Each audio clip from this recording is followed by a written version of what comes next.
Shalom jemaat Tuhan yang saya kasihi, dalam episode kali ini kita belajar satu topik firman Tuhan yang saya beri judul adalah memaksa atau berserah.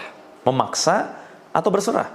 2 Raja-Raja pasal 20 ayat 5-6. Baliklah dan katakanlah kepada Hizkia raja umatku, beginilah firman Tuhan Allah Daud bapa leluhurmu. Telah kudengar doamu dan telah kulihat air matamu. Sesungguhnya aku akan menyembuhkan engkau pada hari yang ketiga. Engkau akan pergi ke rumah Tuhan, aku akan memperpanjang hidupmu 15 tahun lagi, dan aku akan melepaskan engkau dan kota ini dari tangan Raja Asyur. Aku akan memagari kota ini oleh karena aku dan oleh karena Daud hambaku. Saudara, kita tahu ada 2 jenis doa tentu ya. Ada yang berkata, ayo gedor pintu sorga sampai pintu dibuka. Ada juga yang berkata, biarlah kedaulatan Tuhan yang terjadi. Berserahlah sama Tuhan. Jenis doanya juga pasti beda, saudara ya. Kalau untuk yang pertama, gedor pintu sorga, kita pasti memperkatakan, curahkan anugerahmu Tuhan. Tuhan tolong, Tuhan buka jalan, Tuhan menerobos. Begitu doanya, saudara ya. Tapi kalau yang satu kan pasti, Tuhan biarlah kehendakmu yang terjadi. Tuhan biarlah apa yang kau kehendaki itu yang terjadi. Nah, mana yang tepat sebetulnya, saudara gitu ya. Dua-duanya adalah doa yang kita bisa panjatkan, dan mana yang tepat karena dua-duanya ada di firman Tuhan.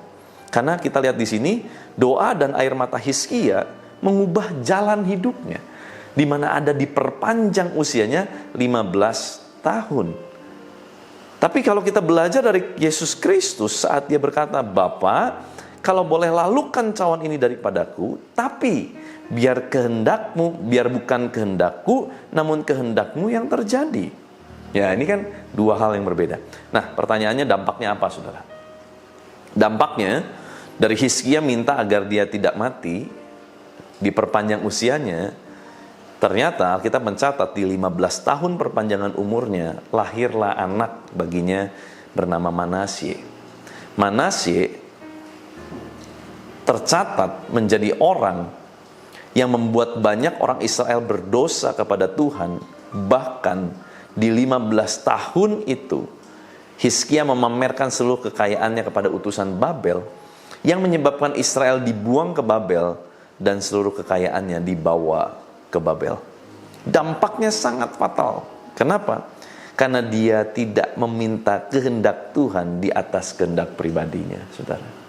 Betul, Tuhan granted his wishes. Tuhan menyetujui keinginannya. Tuhan memberikan anugerahnya untuk memperpanjang usianya. Tetapi ternyata ada konsekuensinya. Konsekuensinya justru di 15 tahun perpanjangan usianya, lahirlah seorang anak bernama Manasye itu. Dan banyak kali keturunan dari Raja Hizkia, keturunan dari Raja Yehuda, justru banyak kali jatuh di dalam dosa. Dan selalu dibawa embel-embelnya adalah sama seperti bapak leluhurnya Manasye. Kejahatannya sama seperti bapak leluhurnya Manasye. Saudara, tapi kalau Kristus dengan berkata, bukan kehendakku tapi kehendakmu yang jadi, justru Tuhan Yesus menyelesaikan secara sempurna rencana Bapa atas dirinya. Memang pada akhirnya kita temukan dari silsilah Tuhan Yesus, Manasye menjadi bapak leluhur Tuhan Yesus. Artinya Tuhan tetap dapat mengubah yang buruk menjadi baik, karena Allah kita adalah Allah yang baik. Tetapi jangan salah, waktu kita meminta, bukan berarti nggak boleh minta, saudara. Bukan berarti nggak boleh gedor pintu sorga, bukan. Tetapi kita perlu mengerti, kalau sampai kehendak kita nggak terjadi, biarlah kita berani berkata, biar kehendakmu Tuhan yang terjadi atas kehendakku. Di atas kehendak kita, biarlah kehendak Tuhan yang tetap terjadi. Artinya, tetap kita memberikan keputusan terakhir, final decision, untuk Tuhan yang mengambil alih.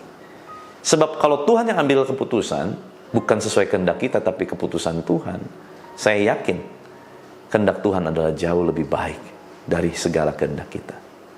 Saya berdoa supaya betul-betul kita berani menyerahkan keputusan kita.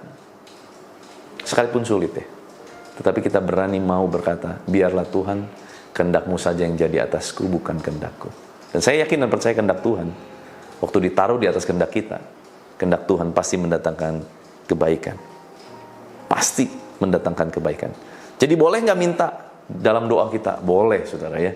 Tetapi biarlah di akhir kalimat kita selalu berkata, biarlah Tuhan kehendak-Mu yang jadi di atas kehendak-Ku. Kenapa?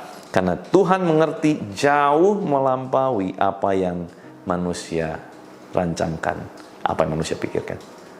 Yuk berdoa yuk. Tuhan, terima kasih buat firman-Mu, mengajar, menegur, mengingatkan kami. Tapi hari ini kami belajar satu hal, Tuhan, bahwa apapun yang boleh terjadi dalam kehidupan kami, biarlah kehendak-Mu yang terjadi. Sesuatu yang mungkin bertentangan dengan kehendak hati kami, tetapi biar hanya kehendak-Mu yang jadi, karena kehendak-Mu lah yang mendatangkan kehidupan yang sempurna atas hidup kami. Tuhan, terima kasih. Berkati umat-Mu, berkati mereka. Apapun yang mereka kerjakan sepanjang hari ini, Engkau yang jadikan mereka berhasil. Terima kasih Bapa, biar kuasa kehidupan dan kuasa kebangkitan Kristus mengalir memerintah atas setiap kami. Di dalam nama Tuhan Yesus Kristus, haleluya. Sama-sama kita katakan, amin. Tuhan Yesus memberkati.